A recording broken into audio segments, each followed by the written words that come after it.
கவனி. நேற்று அந்த கப்பல் கணக்கு எடுத்தேன். ஏற்ற கோணம் இறக்க கோணம் டக்குன்னு மிஸ் கிளாஸில் ஒரு எக்ஸ்பெரிமெண்ட் மாதிரி செஞ்சு காட்டுறீங்கன்னு. அதனால் திடீர்னு கேட்டேன். அவள் மதுமிதா கிட்ட அந்த பொம்மை இருந்துச்சு, அப்புறம் அந்த கப்பல் நேற்று செஞ்சது இருந்துச்சு. அதனால் இதை வச்சு இருக்கிற பொருளை வச்சே பாரு டக்குன்னு நம்ம படிக்கலாம். அதையும் தான் சொல்கிறேன். அதுக்காக பெரிய அளவுல எல்லாம் நம்ம ஒரு தயார் பண்ணி இருக்கிறத ஒரு அண்டர்ஸ்டாண்ட் பண்ணணும். இப்போ மிஸ் ஒரு காரியம் செய்கிறேன் பாரு. இப்போ இது என்னது? இந்த பொம்மைய இப்ப நான் என்ன பண்றேன்? பாக்குறேன். பாக்குறதுன்றது எங்க? கண்ணுல இருந்து. இப்ப கண்ணுல இருந்து எங்க போகுது? பார்வை. புரியுதா? அப்ப நான் பார்க்கும் போது என்ன உருவாகும்? வெரி குட் ராகண்ணா. நான் பார்க்கும் போது என்ன உருவாகும்? அப்ப பார்க்கறதுனாலதான் இந்த கோடு உருவாகும். பார்க்கறதுனாலதான் இந்த கோடு என்ன ஆகுது? உருவாகுது. நான் இந்த பொருளை இப்படி வச்சு பாக்குறேன்னா என்ன ஆகுது? நேர்கோடு. நேரா என்னுடைய பார்வை எங்க இருக்கோ அதுக்கு நேரா இருக்கக்கூடிய ஒரு பொருளை நான் பாக்குறேன். அப்ப ஒரு நேர்கோடு உருவாகுது. எதுக்கு இடையில அந்த நேர்கோடு உருவாகுது? கண்ணுக்கும் ஒரு பொருளுக்கும். இந்த பொம்மையை ஒரு பொருள்னு வச்சுக்கோ. என்ன பொருள் வேணாலும் இருக்கலாம். இங்க வந்து பொம்மை, ரைட்டுங்களா? சொல்லு பாக்கலாம். அப்ப இது நேர்கோடா பாக்குறோம். அந்த நேர்கோடை நம்ம பாக்குறதுனால உருவாகிறதுனால அதை என்ன கோடுன்னு சொல்லலாம்? பார்வை கோடு. அப்ப பார்வை கோடுக்கு ஒரு வரையறை வரணும். என்னன்னு சொல்லலாம்? பார்வை கோட்டோட வரையறைய என்னது?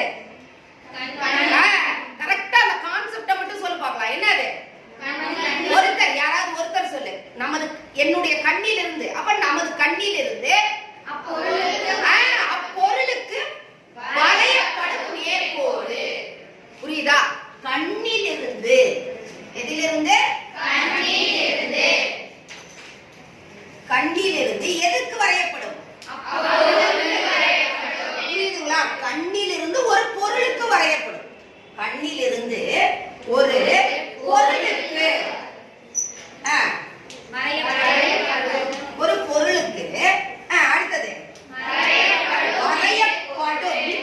என்னது? நேர்கோடு. என்ன கோடு அது? நேர்கோடு தான். என்னது? பார்வை கோடோட வரையறை. பார்வை கோடு, ரைட்டா? பார்வை கோடுனா கண்ணிலிருந்து ஒரு பொருளுக்கு வரையப்படும். உடனே அது மனப்பாடம் நினைக்க வேண்டாம். இப்படி ஒரு பொருளை வச்சுக்கோ. எக்ஸாம்லயே தெரியல, பார்வை கோடுன்னு கேக்குறாங்க, வரையறை கேக்குறாங்க. என்னது? கண்ணிலிருந்து ஒரு பொருளுக்கு வரையப்படும் நேர்கோடு. கண்ணிலிருந்து ஒரு பொருளுக்கு வரையப்படும் நேர்கோடு. அதுவும் என்னது? அது பார்வை கோடு. ஒரு பொருளை பார்க்கும் போது இதுல இன்னொன்னு இருக்குது. இப்ப நேரா வச்சு பார்த்தேன். புரியுதா? இதை என்னன்னு பார்த்தேன், நானே நேரா வச்சு பார்த்தேன். அப்ப நல்லா கவனி.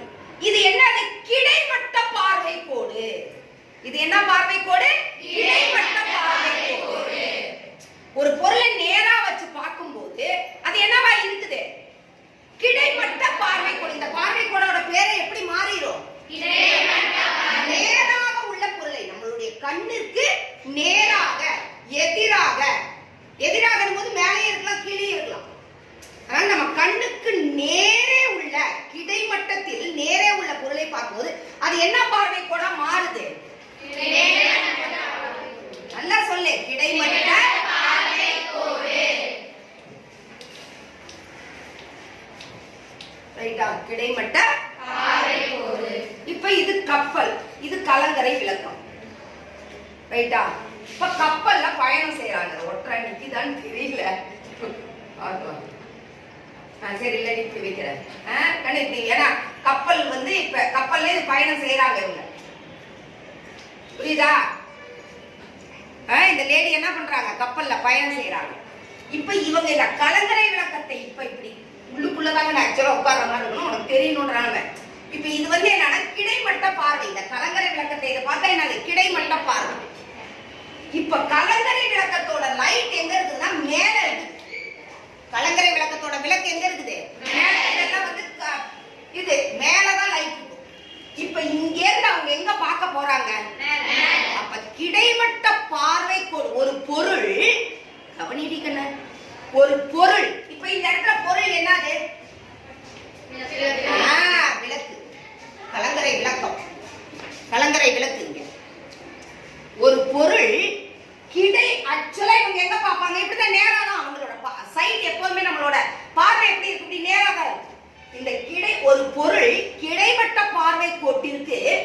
மேலே இருக்கும் போது இப்ப அவங்க எதை பார்க்க போறாங்க? விளக்க. அப்ப தலையை என்ன பண்ணணும்? உயர்த்தணும். ரைட்டா? புரியுதா புரியலையா? என்ன கரெக்டா சென்டென்ஸ் வரும்?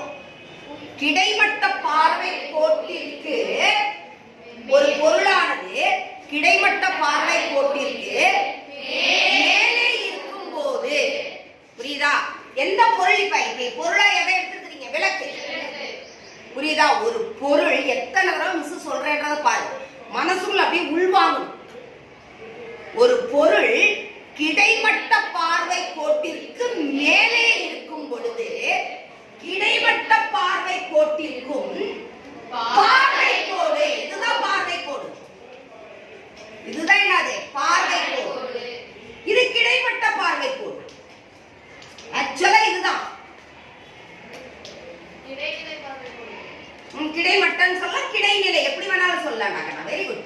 கிடைநிலை பார்வை கோடு, கிடைமட்டம். மட்டம்னா பிளாட்டா இருக்கு. கிடைநிலைனால ஹரிசாண்டலா இருக்கிறது அவங்க என்னன்றாங்க? கிடைநிலைன்றாங்க. இது என்னது? பார்வை கோடு. புரியுதா? Line of sight. புரியுதுங்களா? இது என்னது? Horizontal line of sight. இது ஹரிசாண்டல். ரைட்டா? கிடைநிலை பார்வை கோட்டிற்கும் பார்வை கோட்டிற்கும் இடையே உள்ள கோணம் தான் என்ன கோணம்? ஏற்ற கோணம். என்ன கோணம்? ஏற்ற கோணம். அப்ப என்ன பண்ணணும்? நமது தலையை சற்றே உயர்த்தி பார்க்க வேண்டும். அவங்க என்ன பண்ணணும்? இப்படி பார்த்துட்டு இருக்கிறத மேல் நோக்கி அவங்க பார்க்கணும். அதனால ஒண்ணும் இல்லை, ஏற்ற கோணம் அப்படின்றது அப்படியே அழகா சொல்லலாம். ஒரு பொருள் கிடைமட்ட பார்வை கோட்டிற்கு மேலே கவனியனைய சொல்லுங்கன்னு போது சொல்ல மாட்டேன்றீங்க. யாராவது ஒருத்தர் சொல்லுங்க. ஒண்ணும் இல்லை, அதான் கவனின்ற. கவனி. ஒரு பொருள் கிடைநிலை பார்வை கோட்டிற்கும் பார்வை கோட்டிற்கும், புரியுதா? கிடைநிலை பார்வை கோட்டிற்கு மேலே இருக்கும் பொழுது, கிடைநிலை பார்வை கோட்டிற்கும் பார்வை கோட்டிற்கும் இடையே உள்ள கோணம். புரியுதா? வேற ஒண்ணுமே இல்லை. அதனால அந்த பொருள் மேலே இருக்கும் பொழுதுன்ற வார்த்தை கண்டிப்பா வேணும். கிடைநிலை பார்வை கோட்டிற்கு மேலே இருக்கும் பொழுது, ஒரு பொருள் கிடைநிலை பார்வை கோட்டிற்கு மேலே இருக்கும் போது, இது நமக்கு தெரியும். இது மனப்பாடம் பண்ணணும்ன்றதெல்லாம் கிடையாது. ஒரு பொருள் கிடைநிலை பார்வை கோட்டிற்கு மேலே இருக்கும் போது, இது மனசுல நிக்குமா நிக்காதா? ஒரு பொருள் கிடைநிலை பார்வை கோட்டிற்கு மேலே இருக்கும் போதுன்றது அவ்வளவுதான். அது ஒரு பகுதி.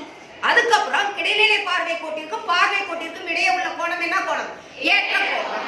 யாராவது ஒருத்தர் சொல்லுங்க. சொல்லுங்கம்மா.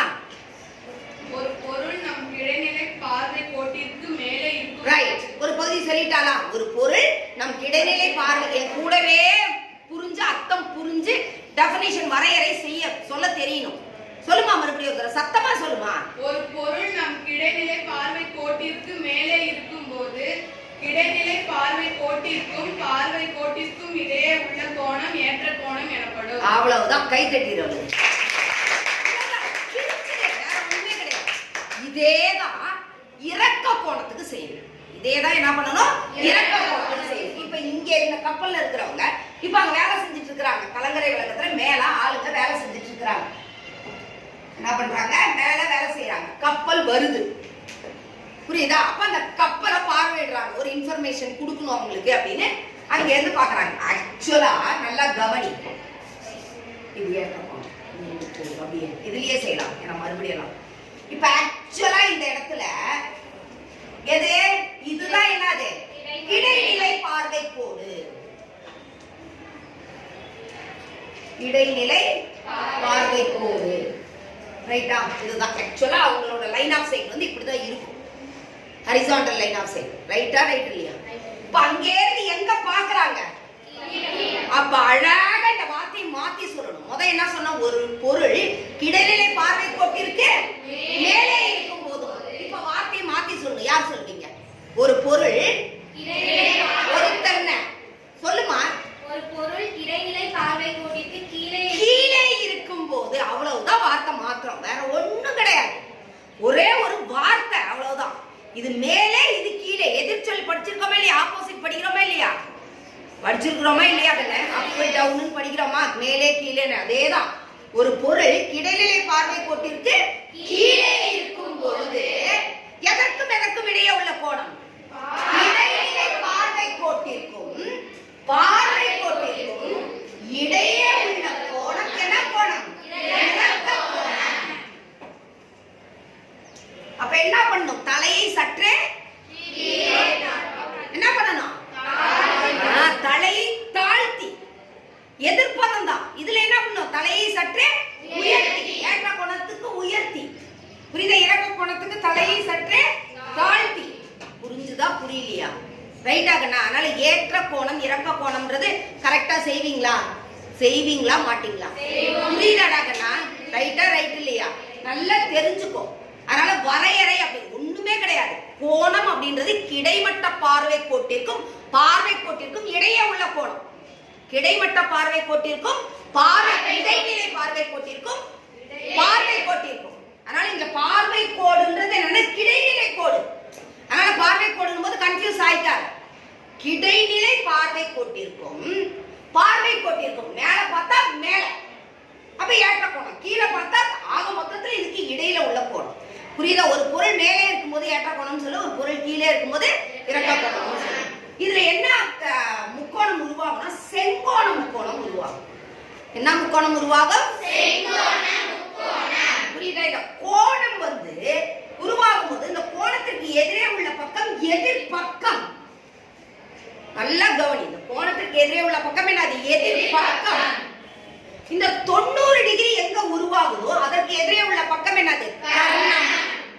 அதனால செங்கோண முக்கோணம் உருவாகும். அதுல நல்லா செங்கோண முக்கோணம் இருக்கணும். அடுத்து இது என்னது? அடுத்துள்ள பக்கம். இன்னொரு கான்செப்ட் இதுல தெரியும். இப்ப இங்க உருவாகிற கோணமும் புரியுதா? இறக்க கோணம் இங்க இருக்குதுல்ல, இந்த கோணம் இணை. இது ரெண்டு எப்படி இருக்கும்? இணையாக இருக்கும். இது என்ன செயல்படுது? குறுக்கு கோடாக செயல்படுது. அதனால கணக்கு போடும்போது சில நேரத்துல இறக்க கோணம் கொடுப்பாங்க. அந்த இறக்க கோணத்தை நீ என்னவா மாத்திக்கலாம்? ஏற்ற கோணமாக மாத்திக்கலாம். ஏன் மிஸ் மாத்தணும் அப்படின்னா இது ரெண்டு இணைக்கோடு.